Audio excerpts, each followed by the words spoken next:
नहीं करूंगा। तो मैं इस तेजनारायण बेचैन से पूछता हूँ जिसका फेस और सर्विस पता नहीं लगता कहाँ खत्म हो रहा है कहाँ शुरू हो रहा है। मैंने कहा यार अटल जी सीमा रेखा क्यों नहीं पार करते?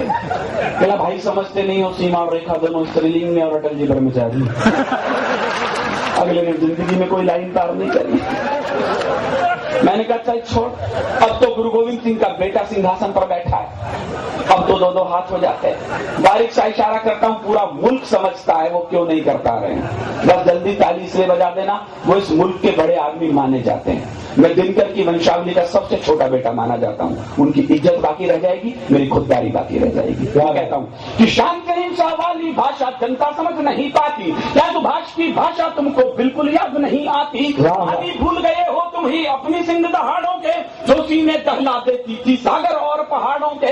जब जंगल का राजा बकरी के घर जाने लगता है, जब जंगल का राजा बकरी के घर जाने लगता है, तो कुछ दिन में वो भी बकरी सामने आने लगता है। तो कुछ दिन में वो भी वो कुछ दिन में वो बहुत अच्छा। देखो मैंने आंटी का नाम नहीं लिया, आपकी जनरल नॉलेज अच्छी है तो ये बढ़िया बात है। अंतिम लाइन सुन लीजिए, मुझे विदा कीजिएगा। मौसम के मुताबिक हम सबको आयतन में कविता छोटी करनी है, घनत्व में ज्यादा करनी है। अंतिम पंक्ति सुन लीजिएगा। जब बिहार के उस मंत्री विशेष ने कहा कि हम तो इसलिए नहीं गए क्योंकि वो मरने के लिए भर्ती होते हैं, 10 लाख रुपए दे तो दिए हमने, और क्या करती हमारी सरकारें। कोई व्यक्ति नेता प्रवक्ता अधिवक्ता आपको ये कहता मिले कि 10 लाख रुपए की गड्डी से विधवाओं के सिंदूर की कीमत लौटा दी है, भूल जाइएगा विनीत चौहान को आज मैं क्या चीखा क्या चिल्लाया। मैं 2 लाइन के लिए हिंदुस्तान में जाना चाहता हूँ 25 सालों में। बस अच्छा लगे आकाश भट्टारी से मुझे विदा कीजिए और मेरी हिम्मत को दाद दीजिएगा। मैं क्या और किसके सामने बोलने जा रहा हूँ कि तुमने 10-10 लाख दिए हैं सैनिक की विधवाओं को। मैं अपनी प्राणवान पंक्ति पढ़ रहा हूँ और आपका गुस्सा हथेलियों तक लेकर आना चाहता हूँ। आपकी तालियां कम से कम पटना तक पहुंच जाए, मैं विश्वास करता हूँ कि तुमने 10-10 लाख दिए हैं सैनिक की विधवाओं को, सोचा कीमत लौटा दी है वीर प्रसूता माओं को। लो मैं 20 लाख देता हूँ तुम किस्मत के हेटों को, लो मैं 20 लाख देता हूँ तुम किस्मत के हेटों को। हिम्मत हो तो तुम भी भेजो लड़ने अपने बेटों को, हिम्मत हो तो तुम भी।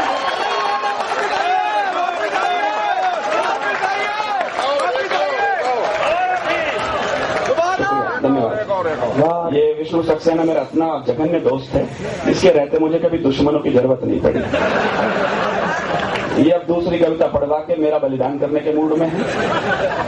ये जब अभी हम आ रहे थे रायबरेली में, तो झलकारी बाई वाला से जो अगला चौराहा है वो बिल्कुल खाली था। मंत्री महोदय इसने इच्छा व्यक्त करी कि वहां पर एक मूर्ति लगवाई जाए किसी शहीद की।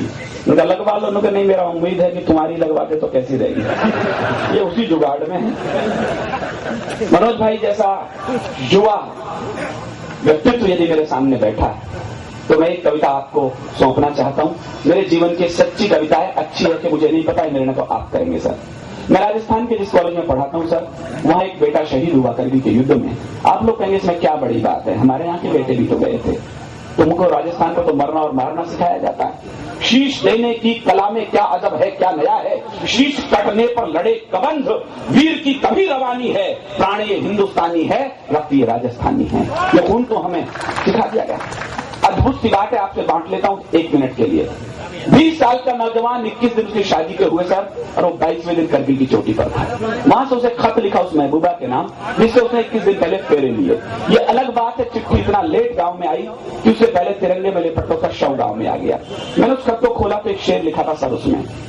बस उस शेर को ध्यान रखना, मैं आपको दावा करता हूँ इससे बढ़िया कविता हुई नहीं होगी जितनी हम लोगों ने लिखी है उस एक शेर के बराबर। उसने कहा, यूं तो तुम्हारे इश्क पर ये जान भी कुर्बान है। कोई नई बात नहीं, सब हर नौजवान लिख देता, लेकिन अगली पंक्ति आपकी तालियां खुद मांग लेगी, मैं दावा कर रहा हूं। उसने कहा, यूं तो तुम्हारे इश्क पर ये जान भी कुर्बान है, पर मादरे वतन पे अपना इश्क भी कुर्बान है। पर मादरे वतन पे अपना इश्क भी कुर्बान है। जिस पीढ़ी को हम आवारा कहते हैं, बदमाश कहते हैं, 16 साल तक कॉलेज में गालियां देते हैं, उस पीढ़ी की भाषा क्या हो गई जब पर्वत की चोटी ने आवाज दी। 3 मिनट मेरे साथ रहे, मैं आज का सबसे अच्छी कविता आपको सौंपता हूं सर।